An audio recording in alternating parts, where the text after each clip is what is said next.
देखिए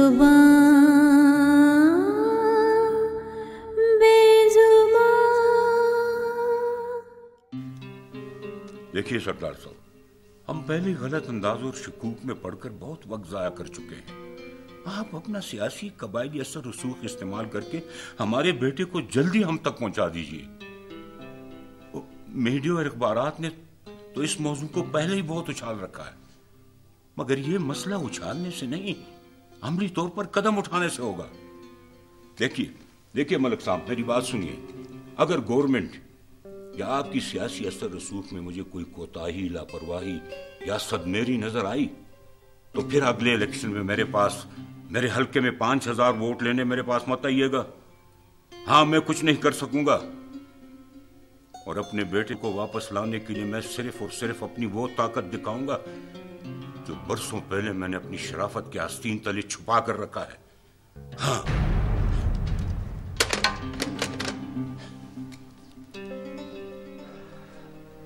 क्या हुआ? कुछ पता चला?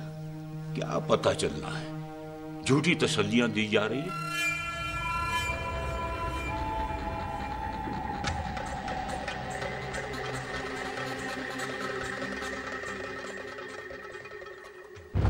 कैसे हो आजर बेटा? मलाली कैसी है? जी बिल्कुल ठीक। अकेले आए, उसे भी साथ ले आते। अभी घंटा पहले खानावा से बात हुई थी, तो मुझे जैसे ही वाकई का पता चला तो मैं सीधा यहीं चला आया। सोचा मलाली इस बारे में जानेगी तो परेशान हो जाएगी। अच्छा किया बेटा तुमने उसे नहीं बताया। वैसे मोहसिन वहाँ संगर कैंप में और लोकल इंतजामिया के साथ राब्ते में है। अच्छा। अस्सलाम वालेकुम। वालेकुम सलाम। कैसे हो आजर? खैरियत से। तुम मेरे कमरे में चलो, वहीं चलकर बात करते हैं। मैं तुम्हारे लिए चाय बनाती हूँ।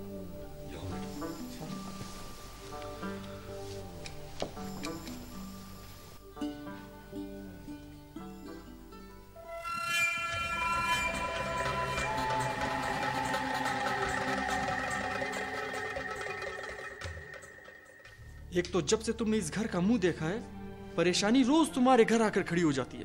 मनहूस तुम हो या ये घर, ये बात मेरी आज तक समझ नहीं आई। नगमा, अदागुल, खुशक्यार और फरिश्ता के किस्से तो बाहर सुनते आए थे। आज घर के अंदर अदागुल की गुमशुदगी का मंजर भी अपनी आंखों से देख लिया। आजर, तुम मेरा दिल रखने आए हो या तंज करने? समझाने आया हूं तुम्हें। अदागुल जहां है खुद अपनी मर्जी से गया है। खूब अच्छी तरह जानता हूं उसे। उसका मकसद सिर्फ और सिर्फ तुम्हें टेंशन देना है, ताकि तुम उसकी और नगमा की शादी पर राजी हो जाओ और बस। खैर, तुम फिक्र ना करो, अब उसकी दी हुई हर टेंशन का इलाज है मेरे पास। जरा आने दे उसे और मलाली को मेरी दुल्हन बना देख लेने दे। फिर देखता हूं वो कैसे अपना हाथ मेरे कदमों के नीचे से खींचता है। लकड़ी की तरह सीधा रहकर जिंदगी गुजारेगा तुम्हारे साथ।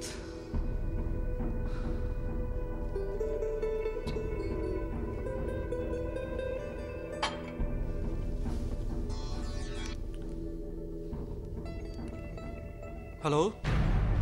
बरखुरदार,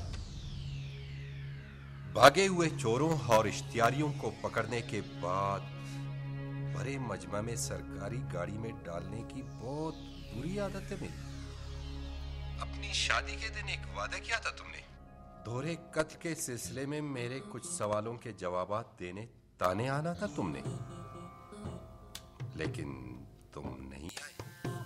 जी दरअसल वो शादी के बाद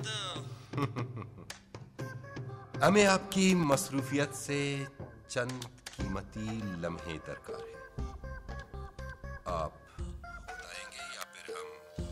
नहीं, मैं खुद आपकी खिदमत में हाजिर होता हूँ। जरा आप वहीं इंतजार कीजिए।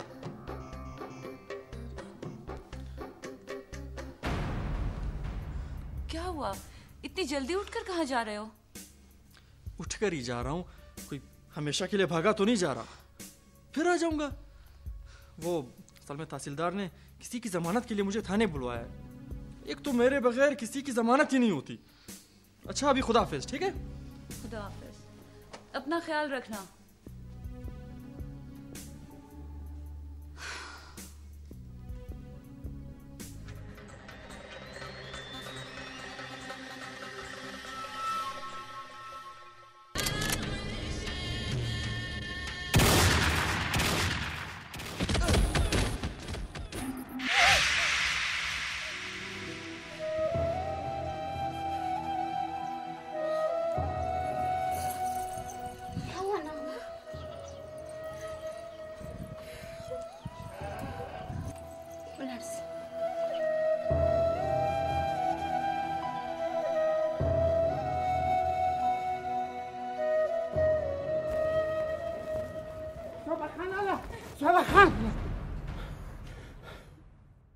खैर है खानगुल, लगता है सारा रास्ते भगते हुए आए हो।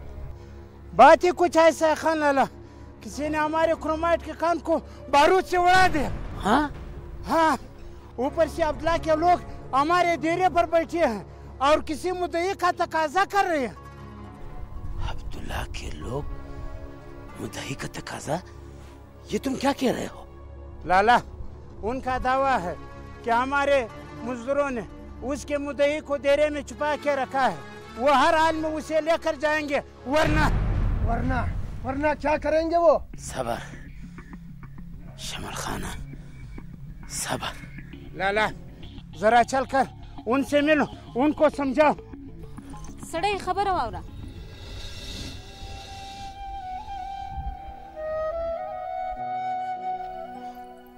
ये मिलने मिलाने की बातें बाद में करो, पहले जरा कुछ तवज्जो अपने इस बहन की तरफ भी दो। क्या बात है खुरकी, तुम रो रही हो? क्या बात है? 10 दफा तुमको बोला है कि नगमा का दिल अपने बाप सवाल खान में अटका हुआ है। पहले तो इसका खुराक बंद था, अब सुकून भी खत्म है। बम क्या करे, कितना तसल्ली देवे इसको।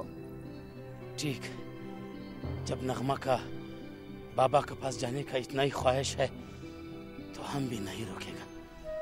तुम इसका टोकरिया और सामान वगैरह तैयार करो, मैं अभी तुम्हें बाबा के पास ले जाता हूँ। चल, मैं सामान लाती हूँ। आओ, तुम जाकर सामान ले आओ। बेजुबान बेजुबान बेजुबान बेजुबान।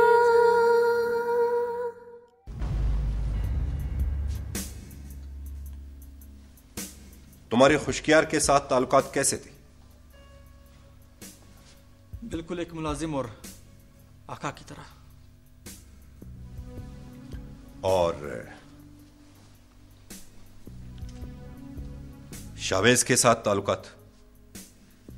बेजरर, लेकिन मुख्तसर दौरान एक अच्छा दोस्त था मेरा।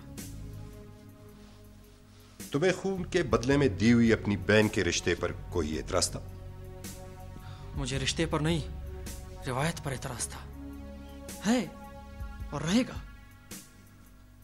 और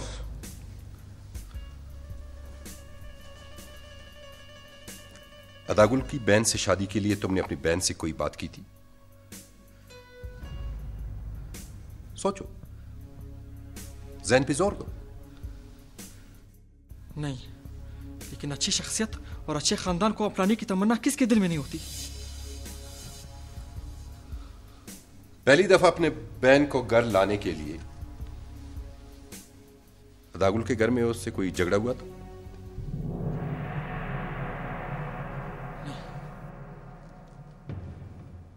झूठ बोलते हो तुम। इस वाकये के बाद धमकियां में इस अंदाज में अदागुल को ललकारते हुए उसके घर से निकले थे तुम।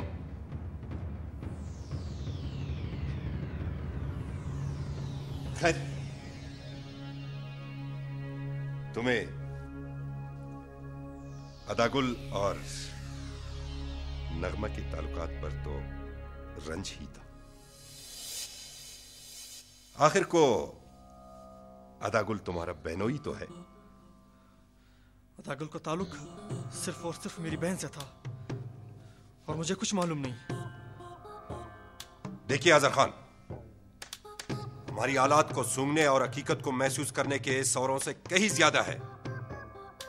ऐन शादी के वक्त खुशकियार वहां पे कैसे पहुंचा, किसे और क्यों मारने आया,